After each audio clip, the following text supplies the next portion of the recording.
चक्षुषं येन तस्मै श्रीगुरुवे नमः।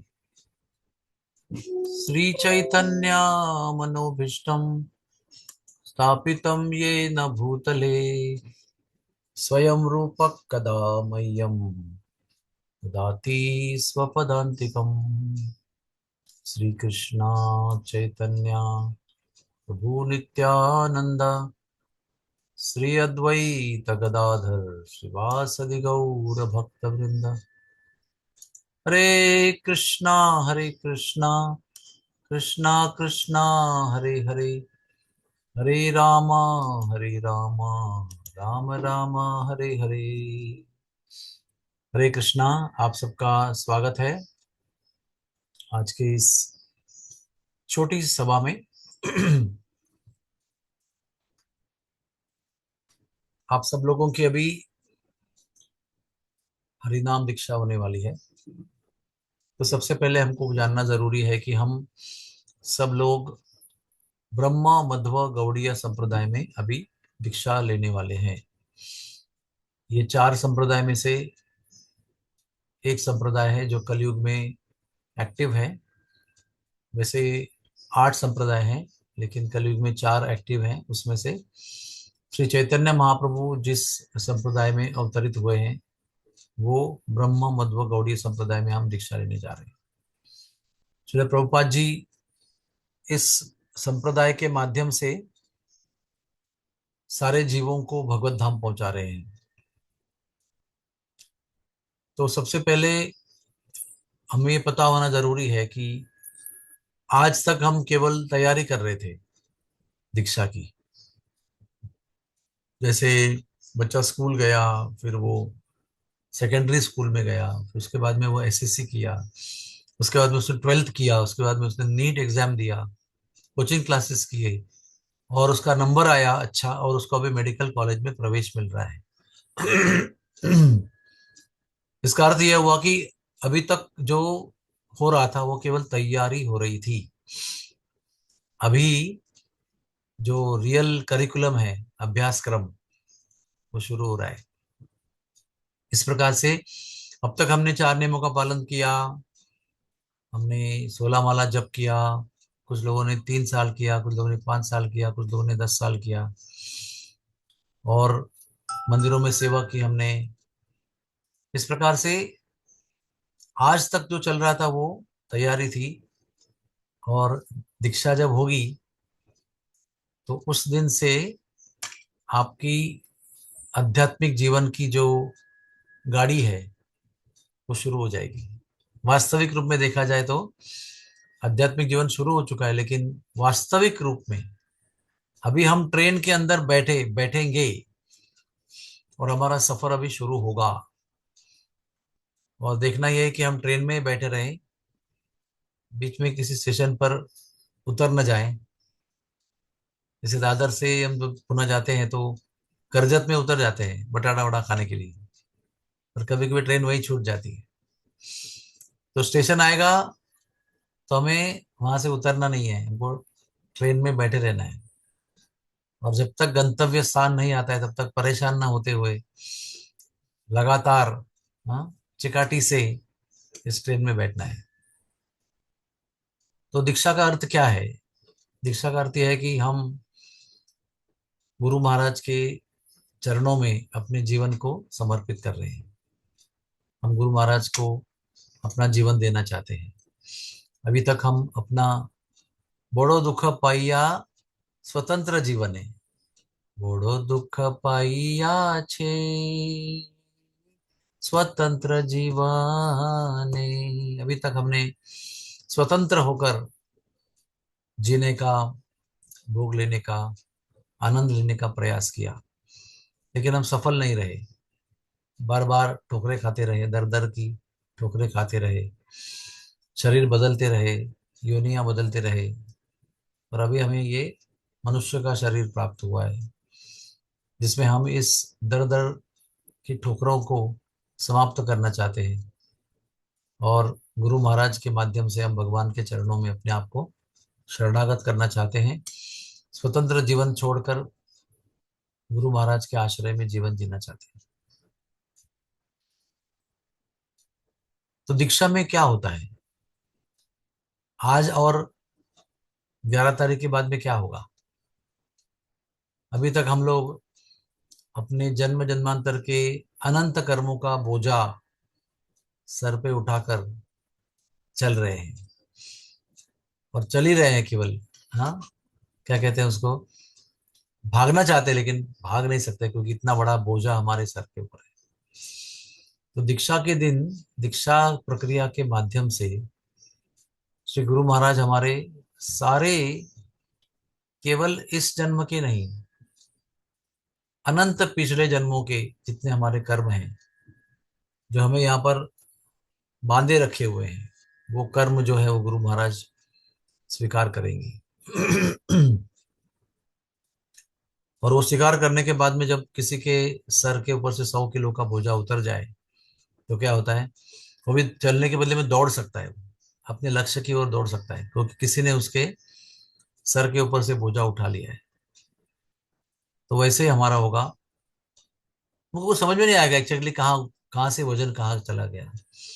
लेकिन हमको ये पता होना चाहिए कि जब गुरु महाराज दीक्षा देते हैं तो हमारे सभी कर्मों को स्वीकार करते हैं।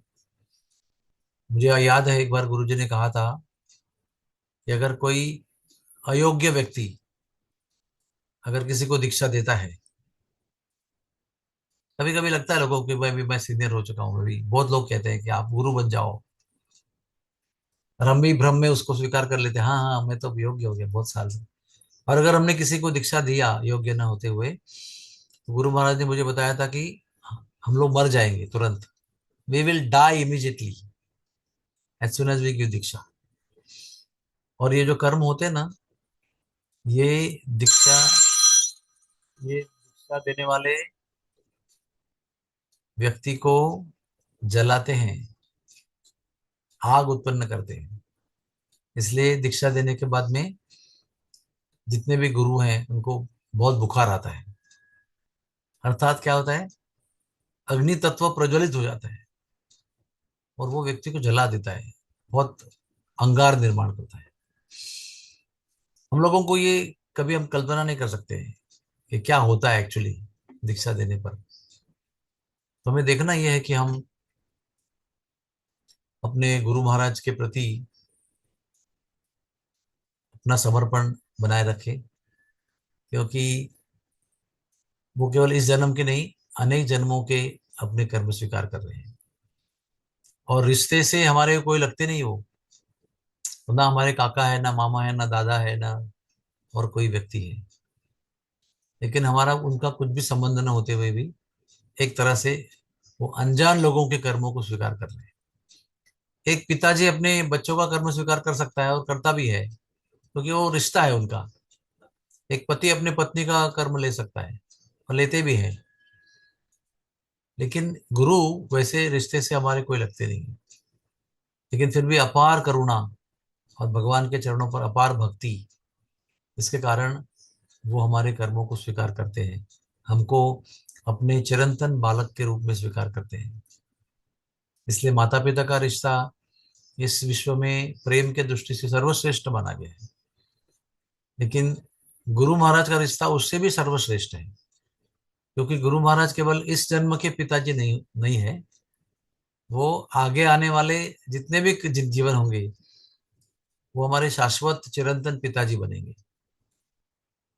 जन्म जन्मांतर तक जब भी हम अभी पवित्र नहीं हुए भगवत धाम जाने के लिए, दोबारा आना पड़ेगा वापस समझो, तो वो भी आते हैं जब तक हम लोग पवित्र नहीं हो जाते हैं, भगवत धाम के जाने के योग्य नहीं बनते हैं। मेरी आशा है सब लोग सुन रहे हैं। मैं आपको विनती करता हूँ कि आप सब लोग एक जगह बैठिए और शांति से सुनिए जो मैं कहने जा रहा हूँ। अपने आप को स्थिर कीजिए, एकाग्र कीजिए और सुनिए मैं क्या कह रहा हूँ। तो जन्म जन्मांतर तक हम आते रहेंगे तो गुरु जी आते रहेंगे, वो उनकी जिम्मेदारी है, इसलिए वो आते रहेंगे। तो हम लोगों को देखना यह है कि आज हमारे कर्म स्वीकार कर लिए तो हो गया, ऐसा नहीं है। आगे हम अगर कुछ गलती से पाप करेंगे तो वो भी गुरु महाराज को भोगना पड़ेगा। ये समझना बहुत जरूरी है। हमारा मन जो है वो भटकता है अभी, लगता है कि अभी दीक्षा इज द अल्टीमेट थिंग। हाँ, और दीक्षा हो गई तो हो सकता है हम लोग एकदम रिलैक्स हो जाएंगे, वो गंभीरता चले जाएगी, हो गया दीक्षा, अभी नाम भी बदल गया, है ना। लेकिन आज यानी दीक्षा का दिन से हमें बढ़ते हुए गंभीरता से आगे बढ़ना है, और देखना यह है कि अगर हो सके तो मैं गुरु जी के गौरव को बढ़ाने का कारण बनूं, मेरे वजह से गुरु का गौरव बढ़े। मुझे देखकर लोग पूछे कि तुम्हारे गुरु कौन है, तुम इतने अच्छे हो, तुम्हारे गुरु कौन है, तो गुरु का गौरव बढ़ेगा। और हम कुछ गलत काम करेंगे, बोले ए तुम्हारे गुरु कौन है, यही सिखाया तुम्हारे गुरु ने तुमको, इसका मतलब हमारे गुरु की निंदा होगी हमारे वजह से। तो शिष्य को देखना यह है कि गुरु जी हमारे लिए इतना बड़ा त्याग कर रहे हैं, इतनी इतनी मेहनत कर रहे हैं हमारे लिए, ताकि हम भगवत धाम जाएं। तो हमारा भी कर्तव्य बनता है कि हम सब लोग अपने जीवन को ऐसे बदलें कि गुरु जी का गौरव बढ़े, उन्हें कभी कष्ट ना हो। इस जोले ने जयपताका का स्वामी महाराज अभी पिछले सालों में कई बार मैसेज भेज चुके हैं कि मुझे जो भी कष्ट हो रहा है, जो भी मैं अम, शरीर से कष्ट भोग रहा हूँ, वो मेरे कर्म नहीं है, वो मेरे शिष्यों ने किए हुए पाप कर्म है, इसकी वजह से मैं ये सब भोग रहा हूँ। और मैं सबको आह्वान करता हूँ कि मेरे शिष्य जो है वो पाप करना छोड़ दे, चार नियमों का पालन करे, चार नियमों को ना तोड़े, क्योंकि उसी से गुरु जी को कष्ट होता है, पीड़ा होती है। 16 माला नहीं करेंगे तो भी पीड़ा होती है, और चार नियम तोड़ेंगे तो भी पीड़ा होती है। वैष्णव अपराध करेंगे तो भी गुरु जी को पीड़ा होती है। हमको तो होगी, गुरु जी को भी होगी। तो इसके आगे हमें देखना है कि हमारा जीवन परिवर्तित हो, दीक्षा के बाद में हम रिलैक्स ना हो, हमारा हृदय परिवर्तन हो, जीवन बदलना चाहिए दीक्षा के बाद। क्योंकि दीक्षा ये, उसको इंग्लिश में कहते हैं इनिशिएशन, ये अभी शुरुआत हो रही है हमारी भक्ति की, वास्तविक भक्ति की शुरुआत हो रही है गंभीर स्वरूप से। हम लोगों को ये देखना है कि हम गंभीरता से इस मार्ग में अपने आप को लेकर, इसके आगे हमारा रहन सहन, हमारा व्यवहार, हमारे कपड़े पहनने का ढंग, हमारी बातों करने का ढंग, हमारा कार्य करने का ढंग, हमारा चरित्र, ये सब बदलना चाहिए, विशुद्ध सत्व गुण की ओर बढ़ना चाहिए, बदलना चाहिए। ये सब मैं आपको क्यों बताता हूँ, क्योंकि मुझे ऐसे प्रश्न आते हैं कि लोग प्रथम दीक्षा और ब्राह्मण दीक्षा लेने के बाद उनका प्लान है समझो कहीं जाने का, घूमने का, तो एकदम अ, छोटे से कपड़े, शरीर का प्रदर्शन नुमाइश करते हुए किसी बीच पे, किसी पॉन्ड में, किसी रिसोर्ट में ऐसा आनंद ले रहे हैं, उसके फोटो भी डालते हैं फेसबुक पे और इंस्टाग्राम पे और यूट्यूब पे। तो प्रश्न ये उठता है कि दीक्षा लेने के बाद में क्या परिवर्तन हुआ। ना कपड़ा पहनने में परिवर्तन हुआ, ना व्यवहार में परिवर्तन हुआ, ना इंद्रिय भोग की प्रवृत्ति में परिवर्तन हुआ, तो हुआ क्या फिर। तो ऐसे शिष्य नहीं होने चाहिए। शिष्य ऐसे होने चाहिए कि उनका हर शब्द, हर कृति, हर विचार गुरु के लिए समर्पित हो, और ये विचार करके उसको कहना है या कुछ बोलना है या काम करना है कि ये करने से मेरे गुरु को कोई कष्ट नहीं होना चाहिए। अगर एक वाक्य में अगर भक्ति की व्याख्या करनी है तो भक्ति की व्याख्या कई स्तर पर कर सकते हैं। लेकिन आज हमारे दीक्षा के विषय में जो संदर्भ के साथ अगर कहा जाए कि भक्ति क्या है, तो भक्ति की व्याख्या है गुरु मुख पद्म वाक्य चित्ते ते कोरिया ऐक्य आरना कोरे हो मने आशा, यही भक्ति की व्याख्या है।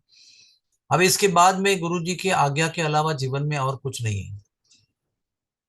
परिवार के कर्तव्य हैं वो तो हम करते रहेंगे, शरीर को पालते रहेंगे, खाएंगे पिएंगे सोएंगे, लेकिन उसके बाद में केवल गुरु जी की आज्ञा पालन करने के लिए जीना है, क्योंकि गुरु की आज्ञा पालन यही सर्वोच्च भक्ति का लक्षण है। उसमें कहा गया चित्ते ते कोरी ऐक्य, सारा चित्त जो है उसमें एकाग्र होना चाहिए कि क्या गुरु जी की इच्छा है। आगे कहा है आराधना कोरी हो मने आशा, उसके अलावा मन में और कोई इच्छा, जिज्ञासा और कोई इंद्रिय भोग की इच्छा नहीं होनी चाहिए। गुरुमुख पद्म वाक्य, गुरु जी का जो वाक्य है वो कृष्ण का वाक्य है। वो हमें भव सागर से पार करने वाला, भगवान को मिलाने वाला वाक्य है। वो आज्ञा पालन करने से, गुरुमुख की आज्ञा पालन करने से भक्ति प्राप्त होती है, भगवान के चरणों की रति प्राप्त होती है। और वो आज्ञा पालन करने के लिए आज्ञा के साथ शक्ति भी मिल जाती है। और परम पूज्य राधानाथ महाराज जी के विशेष कुछ नियम है। क्या अगर मुझसे दीक्षा ले रहे हो तो आपको जानना जरूरी है। वो महाराज जी कह रहे हैं कि मेरे जीवन में सबसे बड़ी प्रधान चीज जो है वो मेरे गुरु भाई है। The number one priority in my life is my god brothers. Number two priority are my god brothers disciples, especially those whose gurus have left this world। यानी आज के तारीख में कमाल कृष्ण महाराज के डिसाइपल्स, भक्ति तीर्थ महाराज के डिसाइपल्स, भक्ति चारू महाराज के डिसाइपल्स, वो कहते हैं वो मेरी दूसरी प्रायोरिटी है। और मेरे डिसाइपल्स जो हैं वो मेरी तीसरी प्रायोरिटी है। अगर आपको ये मंजूर है तो मेरी दीक्षा लेना। क्योंकि गुरु जी के मनोवृत्ति को स्वीकार करना और गुरु जी के मनोवृत्ति के अनुसार अपने जीवन की मनोवृत्ति बनाना, ये श्रेष्ठ शिष्य का लक्षण है। वो गुरु का चरित्र, वो गुरु की प्रवृत्ति, गुरु की चेतना जो है वो आत्मसात कर लेता है। हर चीज करने के पहले सोचता है कि ये गुरु जी को अच्छा लगेगा और क्या करूं जिससे गुरु जी को अच्छा लगेगा, और वही वो करता है। वो चेतना से गुरु से एक रूप हो जाता है। और हमको भी देखना है कि हमारे गुरु जी का मूड क्या है और कैसे हम उसको अडॉप्ट कर लें, कैसे उसको आत्मसात कर लें, कैसे उससे एक रूप हो जाए, ये हमको देखना है। और उन्होंने ये भी कहा है कि पहले जमाने में जब हम लोग 86 में मंदिर में थे तो हमारे गुरुजी के लिए सिर्फ 25-50 भक्त थे। बहुत समय था। हम उनके रूम में जाते थे, वो हमारे रूम में आते थे मंदिर में। वो भक्तों के घर में जाते थे, प्रसाद पाते थे, हर घर में जाके प्रोग्राम देते थे 20-25 लोगों को। लेकिन आज समय बदल गया है, अभी हजारों शिष्य हो गए हैं, बहुत सारे प्रोजेक्ट्स आ गए हैं। तो गुरुजी ने कहा है कि मेरे से दीक्षा ले रहे हो तो ये मत सोचना कि मैं तुम्हारे घर में प्रसाद लेने आऊंगा, तुम्हारे बच्चों का नामकरण करने के लिए घर पे आऊंगा, या तुम्हारे विवाह में आ पाऊंगा। ये सारी उम्मीदें छोड़ देना है हमको। हमारी एक ही उम्मीद होनी चाहिए, कैसे मैं गुरु जी को प्रसन्न करूं। ये उम्मीद नहीं होनी चाहिए कि मुझे गुरु जी मिलेंगे, मुझसे वन टू वन बात करेंगे, मेरी आंखों में देखेंगे, मैं उनकी आंखों में देखूंगा, मुझे देखकर वो स्माइल करेंगे। ये सब इंपॉर्टेंट नहीं है। मैं दूर भी रहूंगा लेकिन गुरु जी को प्रसन्न करने का प्रयास करूंगा। गुरु जी के पास होने से कुछ नहीं होता है, भगवान के पास होने से भी कुछ नहीं होता है। दुर्योधन भी भगवान के पास में था, कंस भी भगवान के दर्शन करता था, लेकिन क्या फायदा है उसका? कुछ भी फायदा नहीं है। शिशुपाल ने भगवान को अनंत बार देखा, इतना सानिध्य था उसका, वो चचेरा भाई भी था भगवान का। लेकिन जब तक चेतना अनुकूल नहीं होती है, वो पास में होने से कुछ नहीं होता है। कहते हैं राजा के सिंहासन में खटमल सबसे ज्यादा पास में होता है उसके, लेकिन वो उसका खून चूसने का प्रयास करता है। हम लोगों को वो खटमल जैसा बनना नहीं चाहिए, निकट है लेकिन चेतना क्या है? राजा का खून चूसने की चेतना है। तो एक व्याख्या भी की गई है गुरु भोगी। उसका मतलब क्या? वो शिष्य जो है वो गुरु जी की प्रॉपर्टी, गुरु जी का ऐश्वर्य, गुरु जी का संपत्ति, गुरु जी का जो ऑरा, सम्मान, कीर्ति, वो सबको भोगना चाहता है। वो ही वांट्स टू एंजॉय दैट। तो हमें गुरु भोगी कभी बनना नहीं चाहिए, हमको गुरु सेवी बनना चाहिए। और गुरु जी का और हमारा रिश्ता ये चिरंतन रिश्ता है, जन्म जन्मांतर का रिश्ता है। उसी प्रकार से उसको निभाना है हमको, तब जाकर हमारा ये दीक्षा जो है वो सफल होगा। हम्म? और यहाँ पर अभी कभी कभी कुछ लोग क्या सोचते हैं ना कि हमको काउंसलर चाहिए, या हमको शिक्षा गुरु चाहिए, हमको मंदिर का प्रेसिडेंट चाहिए। तब तक चाहिए जब तक हमको दीक्षा नहीं मिलती, और तब तक सारी कमिटमेंट होती है। और बाद में फिर वो काउंसलर को भूल जाते हैं, मीटिंग में नहीं आते हैं, अटेंड नहीं करते हैं, कोई जन्माष्टमी में नहीं आते हैं, कुछ सेवा नहीं करते हैं। तो हमारे गुरु जी क्या कहते हैं? चार नियम पालन और हरे कृष्ण महामंत्र का केवल बोलते नहीं, तो मैं प्रभुपाद जी के आंदोलन में दास दास दास अनुदास बनूंगा। ये सबसे बड़ी इंस्ट्रक्शन है वो। कुछ लोगों को लगता है कि अरे गुरु जी हमको मिलते ही नहीं है, वे आज्ञा देते नहीं है। वो हमने सुना है गुरु मुख का पद्म वाक्य, हमको गुरु मुख पद्म वाक्य सुनने को मिला ही नहीं कभी। लेकिन जब हमने दीक्षा ली तो हमने क्या वाव लिया कि मैं प्रभुपाद जी के आंदोलन में दास दास दास अनुदास बनूंगा। ये गुरु जी की आज्ञा है, और ये जन्म जन्मांतर तक क्या कहते हैं, पर्याप्त रहने वाली आज्ञा है। हम लोग पूरा नहीं कर सकते उसको एक जन्म में भी, पूरे जीवन का प्रयास भी इसको पर्याप्त नहीं बनेगा। तो जो लोग सोचते हैं कि हमको गुरु जी की व्यक्तिगत आज्ञा नहीं मिली है, उनको देखो कितनी व्यक्तिगत आज्ञा मिली है, वो देखो कितने पास में रहते हैं। हम तो दीक्षा के समय पास में थे, उसके बाद में कभी पास में गए नहीं उनके, ना उन्होंने हमको देखा। हमारे संप्रदाय में परम पूज्य निरंजन स्वामी महाराज, हमको उन्होंने हमने एक बार उनको पूछा, महाराज जी आप प्रभुपाद जी को कितनी बार मिले? तो उन्हें ऐसा दिखाया, 0 बार। तो फिर दीक्षा पोस्ट से हुई थी हमारी। प्रभुपाद जी पोस्ट से लिफाफे पे माला बेचते थे और नाम लिख के बेचते थे, your new name is Niranjan Das. तो दीक्षा पोस्ट से हुई, माला पोस्ट से आई, और प्रभुपाद जी से जीवन में एक बार भी व्यक्तिगत मुलाकात नहीं हुई।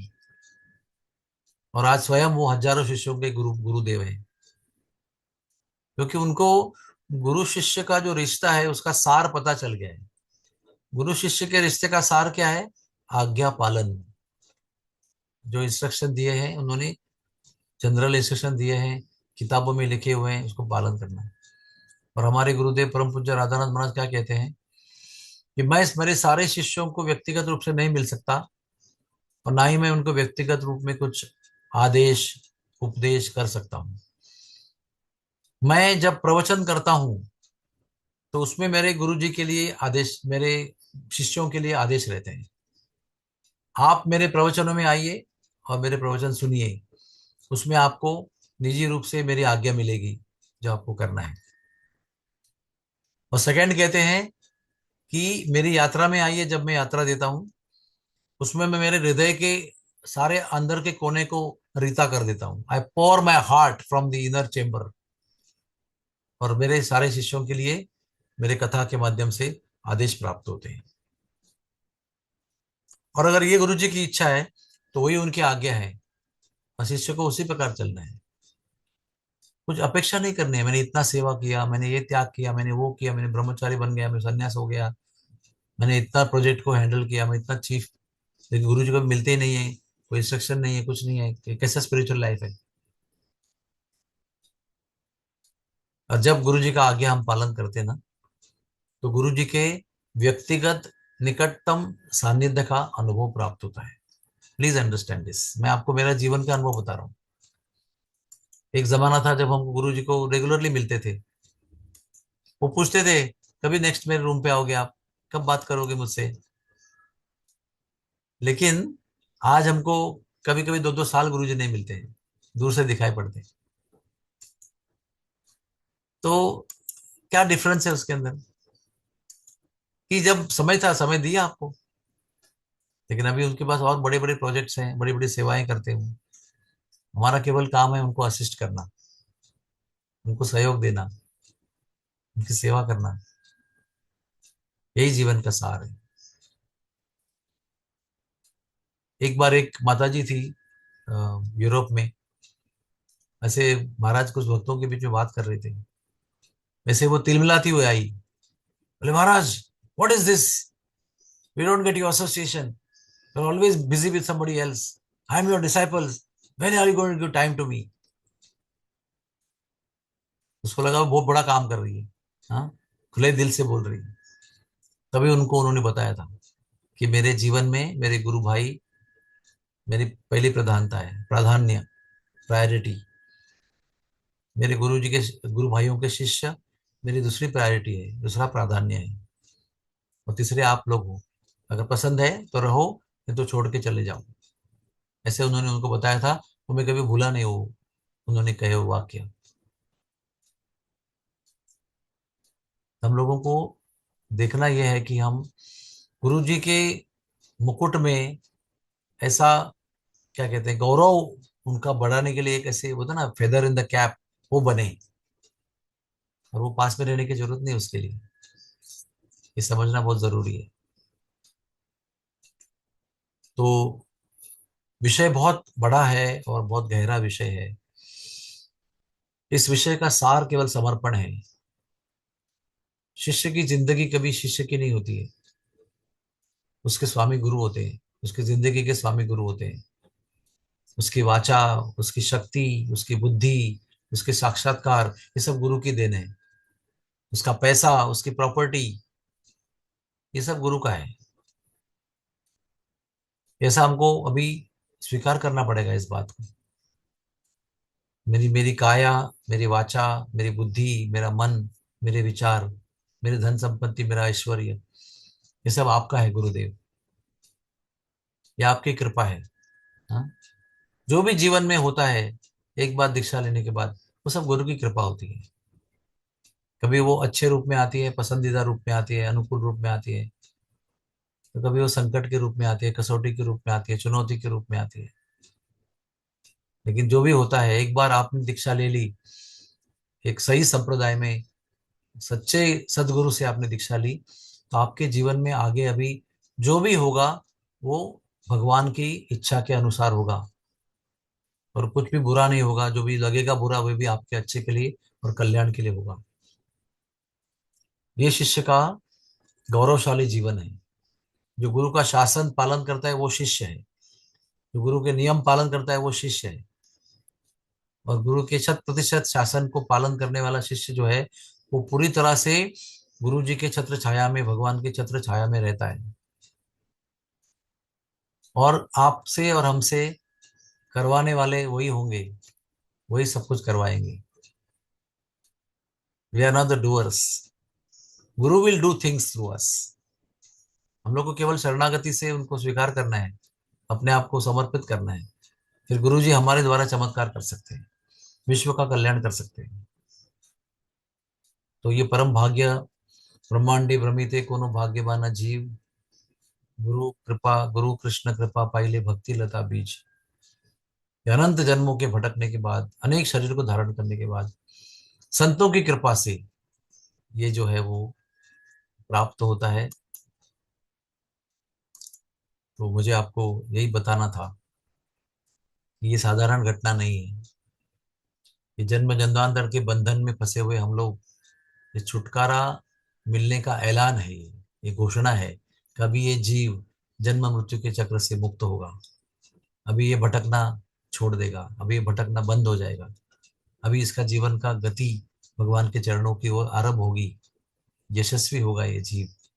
ये पुनः लौट कर नहीं आएगा। यद गत्वा न निवर्तन्ते तत्धामम परमम मम।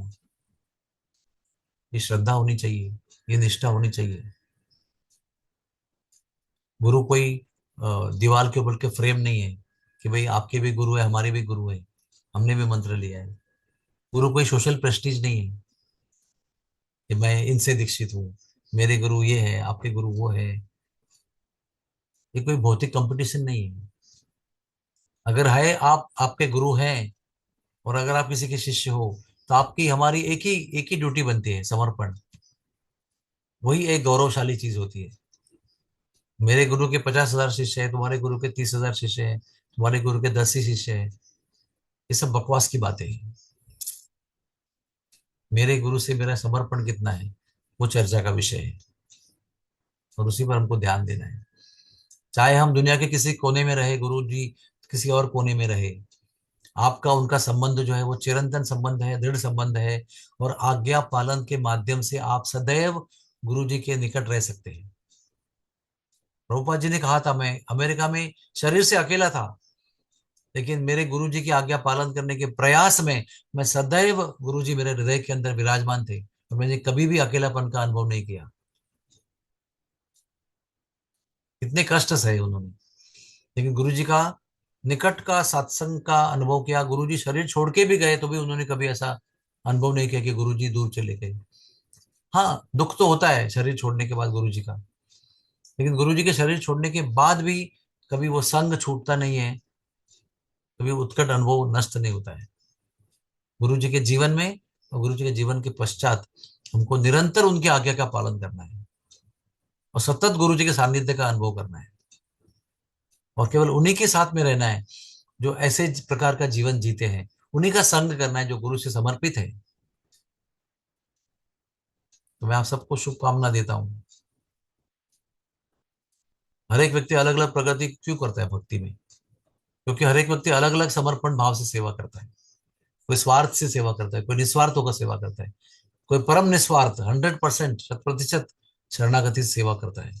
इसलिए हर एक व्यक्ति दीक्षित होने पर भी अलग अलग आध्यात्मिक स्तर पे दिखाई पड़ता है। हम लोगों को देखना है कि हमको जल्द से जल्द 100% शरणागति गुरु के प्रति स्वीकार करनी है, जीवन में अपनानी है। चाहे हम धनी हो, गरीब हो, सुंदर हो, पढ़े लिखे हो, प्रसिद्ध हो, नहीं प्रसिद्ध हो, सारी अवस्था में वो देखना ही है कि हम गुरु जी के शिष्य हैं, उनकी छत्र छाया में, उनके पुत्र हैं, उनकी पुत्री हैं। सारे जीवन को समेट कर उनके चरणों में निछावर कर देना है, और यही प्रयास होना चाहिए। गुरु की दीक्षा होने के बाद में पुत्र हो जाएगा, गुरु की दीक्षा होने के बाद धन संपत्ति बढ़ेगी, गुरु शिक्षा दीक्षा होने के बाद में कीर्ति बढ़ेगी, प्रमोशन होगा, पोजीशन होगा, इतना सब त्याग कर दिया है, ऐसा कभी सोचना नहीं चाहिए। गुरु की कृपा कभी भी इस नश्वर चीजों में नापी नहीं जा सकती। गुरु की कृपा अगर नापी जाती है तो आपने कितना भगवान के नाम से आसक्ति उत्पन्न की है, कितनी आसक्ति प्राप्त हो गई है, कितनी रुचि प्राप्त हो गई है, कितने सेवा में रुचि आ रही है, कितने भक्तों के संग में आनंद आ रहा है, कितने भक्तों की भगवान की कथा में रुचि उत्पन्न हो रही है, कैसे भाग के सेवा करने जा रहे हैं। ये गुरु की कृपा है। चाहे सब कुछ नष्ट हो जाए लेकिन भगवान नाम के प्रति रुचि रहे तो वो गुरु की कृपा है। तस्याहम अनुगुणामि हरिष्ये तद्धनम शनै शनै शनै। सब कुछ छीन लेंगे भगवान एक दिन, जो आपके लिए अनुकूल नहीं है।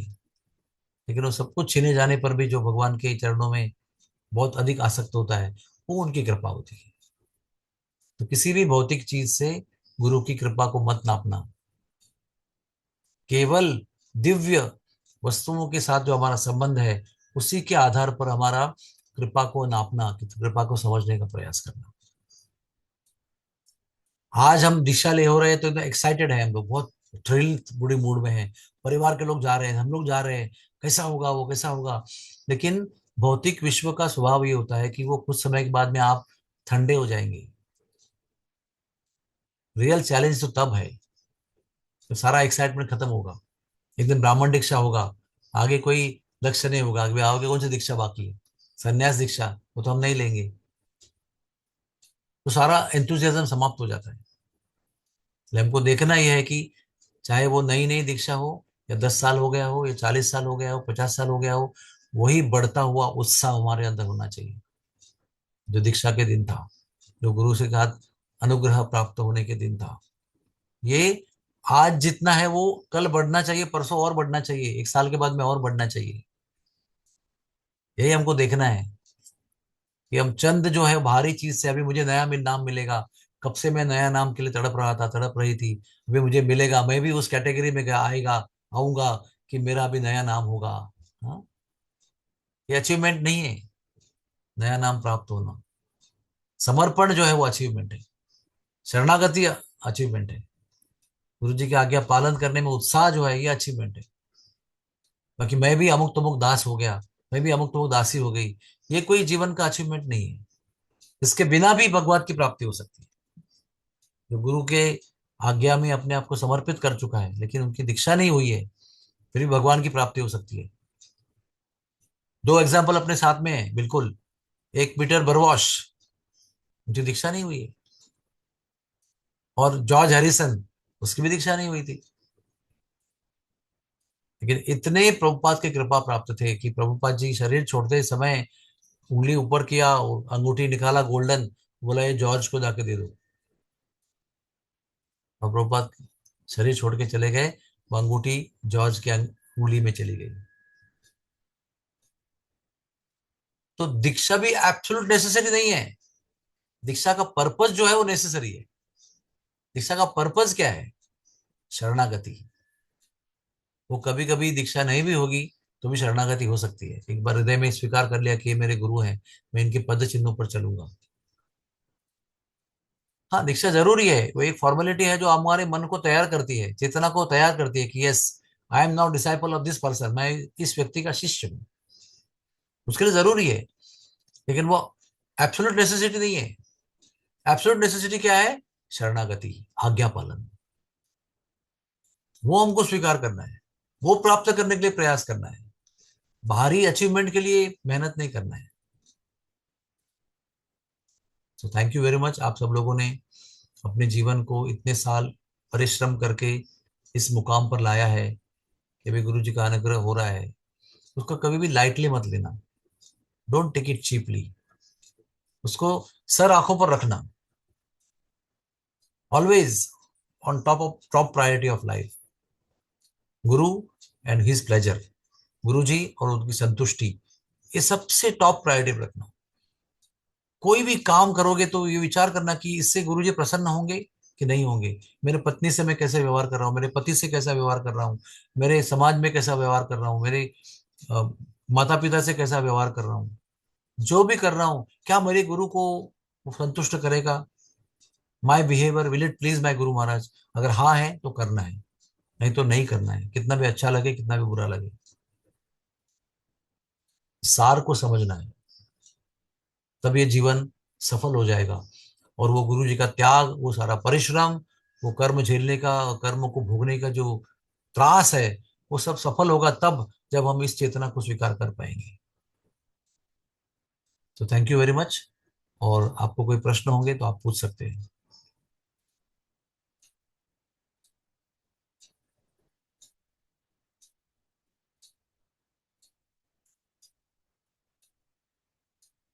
एनीबडी?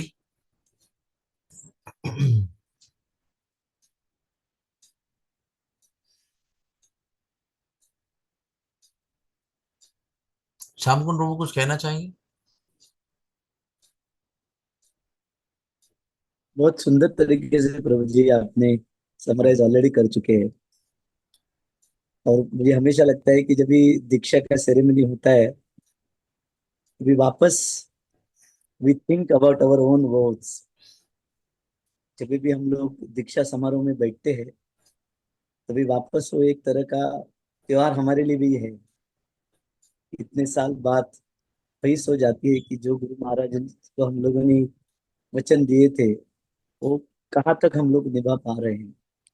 और जैसे आपने कहा प्रभु जी, बहुत महत्वपूर्ण है कि बहुत बार ऐसा दिखाई देता है, जैसे आपने कहा कि केवल दीक्षा के लिए हम लोग सब सिस्टम से जुड़ जाते हैं, और जब जैसे ही दीक्षा हो जाती है, जब कभी ढीले कभी पड़ ऐसा जाते हैं, होता है ढीले या पड़ जाते हैं। काल का प्रभाव हो सकता है, प्रोबेबली हम लोग एक अलग दुनिया में न चले जाए। तो इसलिए सबसे महत्वपूर्ण प्रभु जी ने जो कहा कि कभी भी भक्तों का संग को नहीं छोड़ना है। और महाराज जी ने, हमको याद आ रहा है, जब भी महाराज जी की व्यास पूजा हुआ करती थी आजाद मैदान में, एक बार तो महाराज जी ने ये हमसे सबसे दोहराया था। मतलब महाराज ने बोला कि we should become sincere, serious and without ulterior motives. Maharaj ने बार बार सभी शिष्यों से ये अ, बोलने को लगाया था। मतलब हमको प्रामाणिक रहना है, जो भी गुरु को वचन हम दे रहे, गंभीरता से लेना है, sincere, serious and without ulterior motives. मतलब कोई उद्देश्य नहीं होना चाहिए।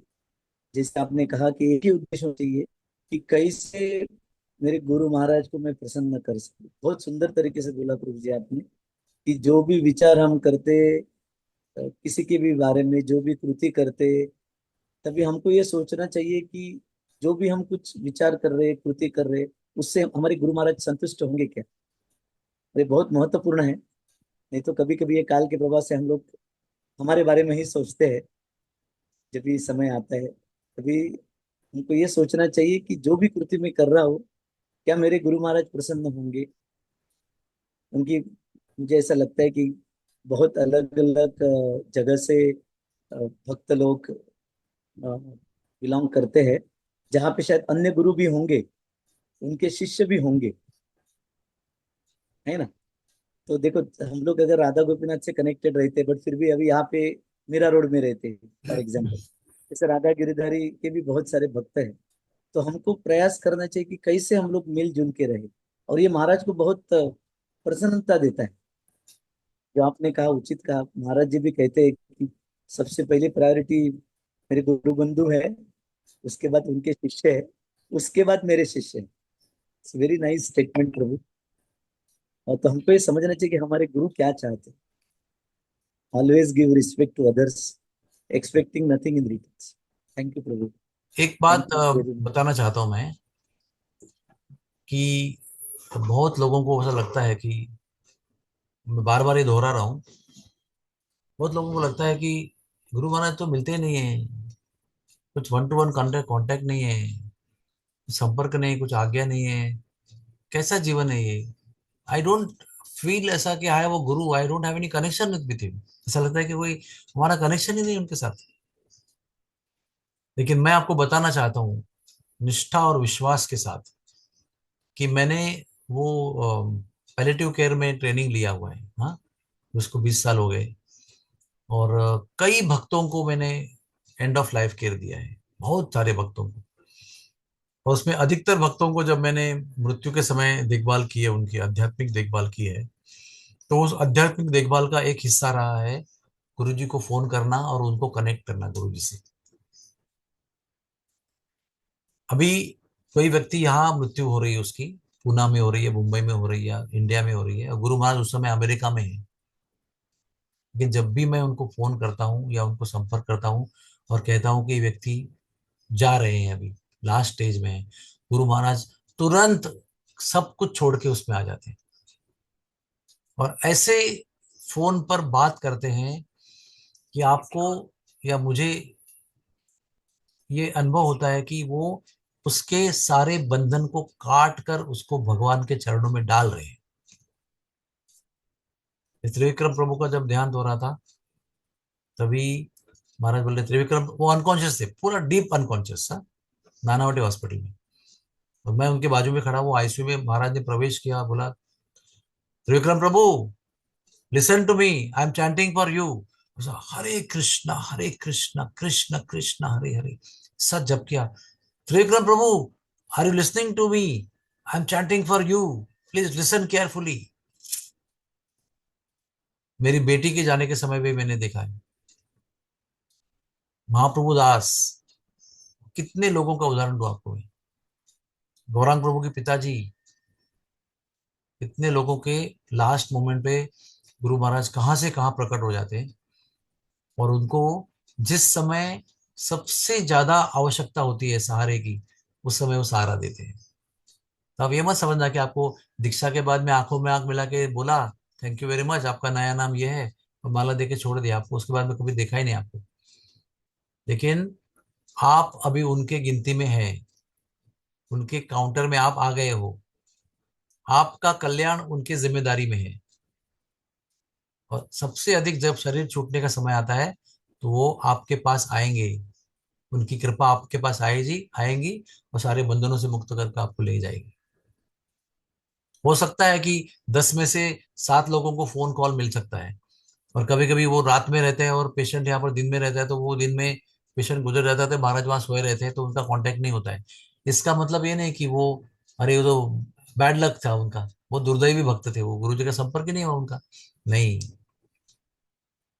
ये बंधन जो है वो भौतिक बंधन नहीं है, फिजिकल बंधन नहीं है ये रिश्ता आध्यात्मिक है, वो स्पिरिचुअल लेवल पे है। वो कहीं पर भी रहेंगे, शरीर छोड़कर भी गुरु महाराज चले जाएंगे, तो भी उनकी उनका अस्तित्व आपकी रक्षा करेगा। आज प्रभुपाद जी शरीर से यहाँ है क्या, तो महाराज जी कैसे जीते हैं? कि जीवन त्याग दिया, अभी प्रभुपाद चले गए तो जीवन खत्म हो गया, ऐसा नहीं है। वो पल पल में प्रभुपाद जी का सानिध्य का अनुभव करते हैं, उनकी आज्ञा पालन करते हैं। वैसे ही शरीर के सानिध्य पर ज्यादा ध्यान नहीं देना चाहिए, आज्ञा पालन भी ध्यान देना चाहिए। ताकि उनका सानिध्य जो आपको चाहिए, जिसके हम इच्छुक हैं, वो हम सब लोगों को मिलता रहे। कहीं भी रहे दुनिया में, गुरु जी के साथ रहे, उनकी आज्ञा पालन करते हुए। और यही हमको निष्ठा देता है कि कुछ भी हो जाए, अंत में गुरु जी हमको बचाएंगे। कभी भी अकेले नहीं रहेंगे, ना कभी अकेले थे और ना कभी रहेंगे। खाली पता नहीं था हमको कि हम अकेले नहीं हैं। अभी पता चल रहा है कि हम अकेले नहीं हैं। कोई प्रश्न है तो पूछे, ना तो हम अपनी ये सभा को समाप्त कर देते हैं। Okay then, thank you very much everybody. Hare Krishna Prabhuji. Guru ji I have a बोलिए, यस फिर question. यस माता जी yes can add yes something. Yes, let yes, me फिर आंसर माता दिस जी can question add first. Something. हाँ बोलो बोलो। By the Hare way, Krishna Vashishtha Prabhuji. Prabhu Kolkata से हैं, Yes. डॉक्टर वैष्णवी के पति हैं, और हमारे काउंसलिंग ग्रुप के मेंबर भी हैं। और इनका विवाह मैंने गोवर्धन में कराया था 2-3 साल पहले। अभी वो ट्रेन में है, कोलकाता से ट्रेन से अभी पहुंच रहे हैं दीक्षा के लिए। यस वशिष्ठ का बोलो। Prabhuji, you said that we should adopt the mood of our spiritual master. But if you hear his lectures, he says so many things. He focuses on humility, and then in some lectures, he said that you do nothing, just to behave nicely with each other and अने को don't समझ fight, में नहीं आ रहा don't है, आपका argue. आवाज cut रहा है Some ट्रेन में ना। lectures, he said, आपका आवाज कट रहा है प्रभु जी। हाँ, अभी आ रही है तो हाँ, एक अभी आवाज आ रही समझ है में क्या? आया कि ह्यूमिलिटी का समझ में आया, आगे क्या एक बोला आपने? सेकंड, अभी आ रही है, अभी आ रही है। हाँ हाँ। So you said that we should adopt this mood of a spiritual master. But when we hear his lectures, he says so many things. Like in some lectures, he'll stress on humility. Some lectures, he'll stress on not to fight with each other. Some lectures, he'll stress just stand 16 rounds and follow 4 legs. And if he asks different devotees, they also have different views. That main mood उनका ये है, main mood ये है, main mood ये है. So suppose so मतलब it मतलब क्या ये ऐसे वर्क करता है क्या? He has so many things and we find out which one in we fit. ऐसा नहीं है। देखो, आपने फूलों की माला देखी होगी ना। Yes, yes. फूलों की माला कितने फूलों से बनती है? अनेक फूलों से बनती है, नहीं, राइट। हाँ, हाँ, गुरु जी की चेतना वो अनेक फूलों के बने हुए माला की तरह है। हाँ, आपको लाल फूल जचेगा, किसी को पीला फूल जचेगा, लेकिन वो पूरी माला जो है अनंत फूलों की ना, वो उनकी चेतना है। तो हमको सब बटोरना है। एक लेक्चर में आपने बटोरा की ह्यूमिलिटी, एक लेक्चर में आपने बटोरा की सर्विस एटीट्यूड, एक में बटोरा दासानुदास, एक में बटोरा टॉलरेंस, एक में बटोरा अच्छा व्यवहार। ये सब मिलके हमको इकट्ठा करना है और एब्सॉर्ब करना है, सोक करना है, ग्रहण करना है उसको। एक जन्म लगेगा पूरा, हो सकता है अनेक जन्म लगेंगे, लेकिन हमारा अनेक जन्म का प्लानिंग नहीं है, एक ही जन्म का प्लानिंग है। तो बहुत समय लगेगा उसको, लेकिन एब्सॉर्ब करना है।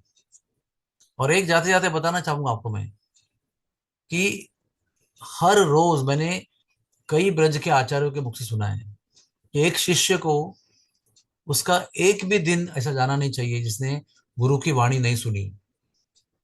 Every single day every disciple must here गुरु वाणी, यानी लेक्चर्स ऑफ गुरु। भले आधा घंटा हो, 15 मिनट हो, 20 मिनट हो, बाथरूम में स्नान करते हो, कभी भी आपको एक भी दिन आपका गुरु जी की वाणी सुने बिना जाना नहीं चाहिए। तब आप जाकर गुरु जी की वो जो है ना चेतना को स्वीकार कर सकते हैं। You can adopt the mood of guru. If you hear him constantly, then you understand कि वो क्या चाहते हैं और किस स्तर पर जीवन जी रहे हैं, किस कौन सी चेतना पर उनका जीवन चल रहा है। केवल सुनने से पता चलेगा। उनके चरित्र का परिचय आपको उनके बारे में उनका वाणी सुनने से परिचय होगा आपका। So please take it to your heart कि मुझे रोज सुनना है, प्लान करके सुनना है, क्या सुनना है वो रेडी करके सुबह ही ऑन करके सुनना है। आपका पूरा दिन गुरु जी की चेतना में रहेगा। अगर आप सुबह उठ के उनके बारे में उनकी वाणी को सुनते हो ना, आपका पूरा दिन उनकी चेतना में जाएगा। What you have heard from him, that will make your day successful, your life successful, if you hear him every day without fail. और कोई प्रश्न है किसी का?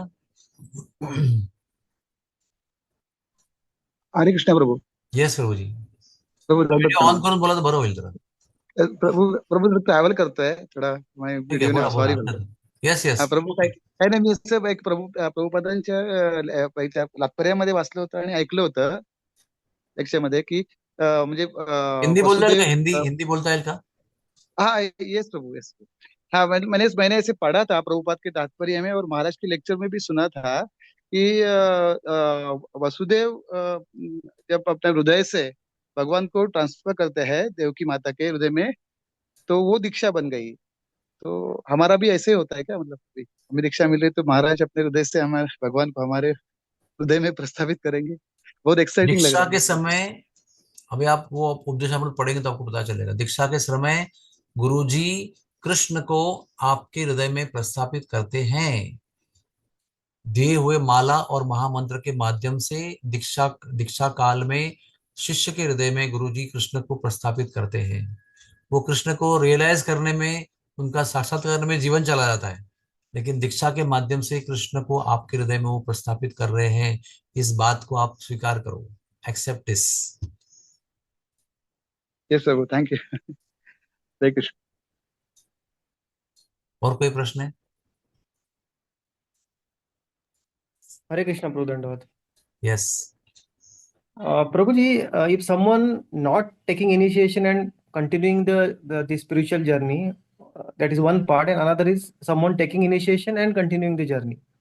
So in both cases, they will advance in the spiritual life. So what is uh, the prominent difference between these two? मतलब गुरु गुरु वो व्यक्ति है जिसके कार्ड पर आपको गोलोक में एंट्री मिलती है।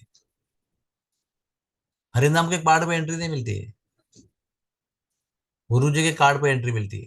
ये ध्यान रखना आप। आपके माथे पर किसका छिक्का गिरा हुआ है वो देखकर प्रवेश मिलता है। भगवान ने कहा था ना कालिया को, तो कालिया बोल रहा मैं कालिया ये देह से बाहर कैसे निकलूं, तो गरुड़ मुझे मार देगा, क्योंकि उसके भय से मैं यहाँ पर आके छुपा था। तो भगवान ने कहा अभी मैंने आपके सर पे नाच किया है, और आपके सर पे, आपके फन पर मेरे चरणों का चिन्ह आया हुआ है। वो देखकर आपको गरुड़ जी वंदन करेंगे, अभी आपको अटैक नहीं करेंगे आपके ऊपर।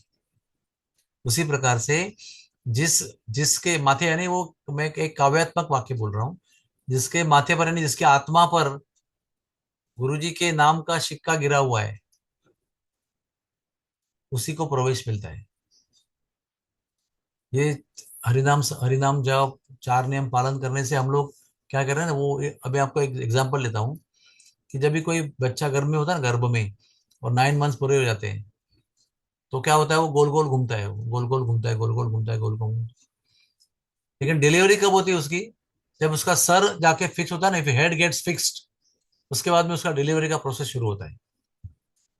तब तक वो सुरक्षित है, अपने गर्भ में घूम रहा है, लेकिन डिलीवरी तब होती है जब वो सर उसका उधर फिट हो जाता है रास्ते में, मार्ग में। उसी प्रकार से डिलीवरी तब होती है जब गुरुजी आपकी सिफारिश करते हैं। सिफारिश की आवश्यकता है।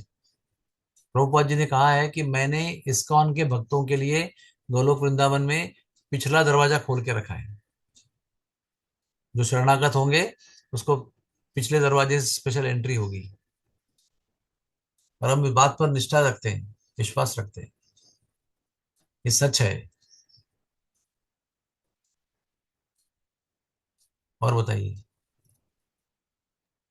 But then Prabhuji, the Maharaj also said that okay, even though he has not taken the initiation, then also, so what? He will go back to home, back to Godhead. No, even if he is not taken initiation, but he has fixed up a guru in his mind, then he will go back to God. जैसे George Harrison थे ना, उन्होंने प्रभुपाद जी को मन में fix कर लिया था कि ये मेरे गुरु हैं। पीटर बरवास ने भी वही किया था। तब वो जाएंगे दीक्षा के बिना। लेकिन दीक्षा नहीं ली है और मन में कोई गुरु भी नहीं है, कोई आज्ञा किसी के पालन नहीं कर रहे हैं, बस किताब पढ़ के चार माला जप कर रहे हो, चार नियम पालन कर रहे हैं, उनका उद्धार नहीं होगा। मन में वो व्यक्ति आप हृदय में फिक्स करना चाहिए कि ये मेरे गुरु जी हैं।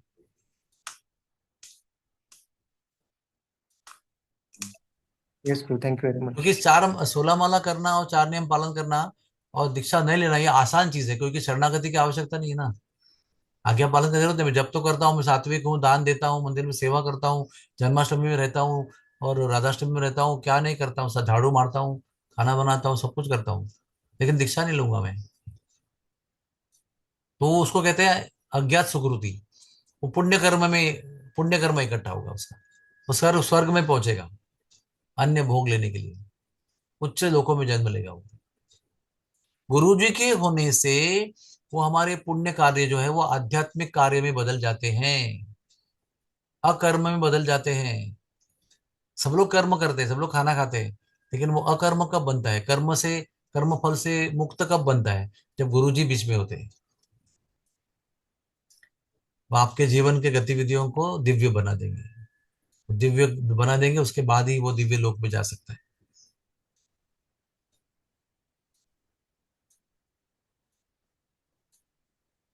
So is that okay? Shall we end here? Hari बोल प्रभु जी। Yes. ब्रजेश्वरी माता जी के मुख कमल से हम कुछ Yes, सुनना Bajeshwari Mataji, चाहते Bajeshwari Devi, please speak. Golden words.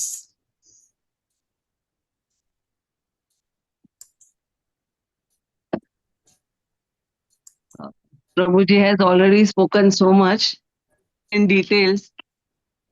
There is nothing much for me to speak, but I Hindi में will बोलो, just हिंदी pray में। for all of you. Sorry. प्रभु जी ने ऑलरेडी सुनाई दे रहा है? Yes, yes. प्रभु जी ने ऑलरेडी इतना डिटेल में सब कुछ बहुत अच्छे से बताया है कि और मेरे लिए कुछ बचा नहीं है बोलने के लिए। बट मैं इतना ही कहूंगी कि uh, आप सबके लिए प्रार्थना करूंगी कि आप महाराज की महाराज को प्रसन्न करने की के लिए, मतलब, और उनकी सेवा करने के लिए आप हमेशा तत्पर रहो और आप से वो मतलब सेवा हो जाए, इसके लिए मैं प्रार्थना करूंगी। All the best to all of you.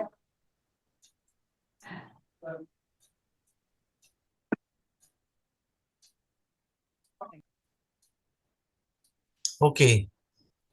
So with this, we will end our session today. Thank you very much. और बाकी सब प्रक्रिया तो आपको पता ही है। वहां पर पहुंचने के बाद में आप लोगों को शपथ लेनी है। वो पेपर भी शाम को प्रभु ने भेज दिया है कि क्या शपथ लेनी है। भगवान, काउंसलर और गुरुजी के फोटो के सामने आपको मंदिर में शपथ लेनी है। उसके बाद में आपको हरिनाम चादर जो भी कुछ है मिलेगा। फिर आपको गुरुजी से केवल माला मिलेगी, और आपका पहला नाम जो है वो कोई पुकारेगा, फिर आपका नया नाम जो है दूसरा कोई भक्त पुकारेगा। और गुरुजी केवल आपको देखेंगे, स्वीकार करेंगे और माला देंगे। फिर उसके बाद यज्ञ होगा और ये प्रक्रिया पूरी हो जाएगी, फिर आपका जीवन बदल जाएगा। हरि बोल। अरे बोल।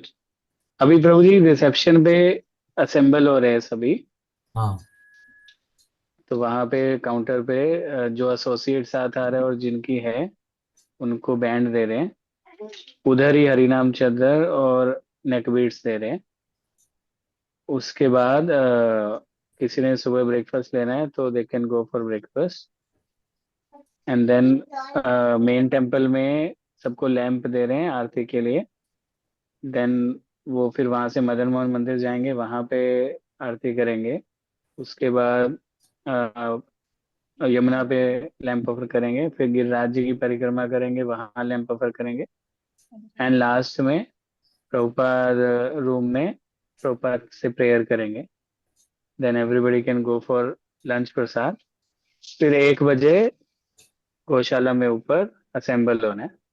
महाराज 3 बजे के करीब आते हैं और फिर लेक्चर देते हैं। उसके बाद जैसा आपने बताया somebody else is वो कर्मी नेम बता रहे हैं, फिर दूसरे प्रभु जी इनिशिएटिव नेम एंड महाराज देके फिर 4 सवा 4 बजे इधर ललिता भवन के पास यज्ञ स्टार्ट हो रहा है 4:30। फिर महाराज पूर्ण आहुति के टाइम आते हैं यज्ञ में भी।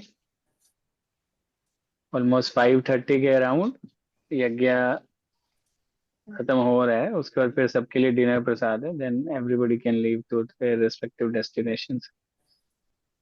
और दक्षिणा जो है वो आपकी इच्छा के अनुसार रेडी करके लेके जाना है। और हाँ वो उस दिन आपको अपने पहली माला पे 16 माला करना है और नई माला पे भी 16 माला करना है। Why wait till next morning to chant on the new beats? तो जो माला आपको 4 बजे के आसपास मिलेगी, उसके पहले आपको 16 माला पहले माले पे कर देना है और नई माला पे फिर दोबारा 16 माला करना है। It will be a good beginning for you. Okay, thank you very much. Hare Krishna, Prabhuji. Yes. Prabhuji, should we keep fast on that day? देखिए, फास्ट का कंपल्शन नहीं है। अगर फास्ट का होता कंपल्शन तो ब्रेकफास्ट लंच डिनर क्यों रखते।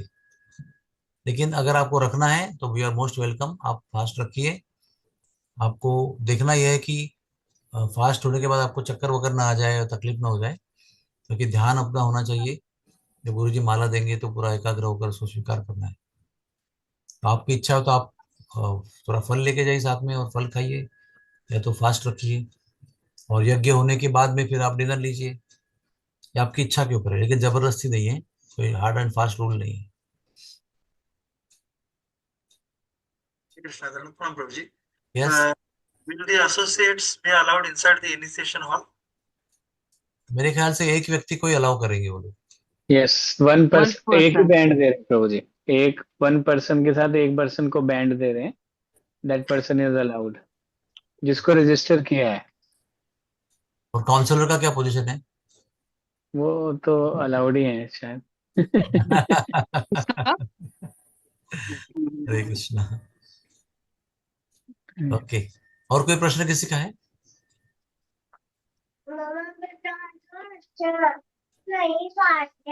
हरे कृष्णा प्रभु जी। यस प्रभु जी, वहां पर जाकर वाउज रिपीट करनी होंगी? वाउज यस, वहां जाकर पहले ही आपको बैंड मिलेगा, पहले किट मिलेगा कंठी माला वगैरह का। फिर आपको ये पूजन करते समय एक बार बीच में भगवान के सामने, काउंसलर के सामने आपको वाव लेना है।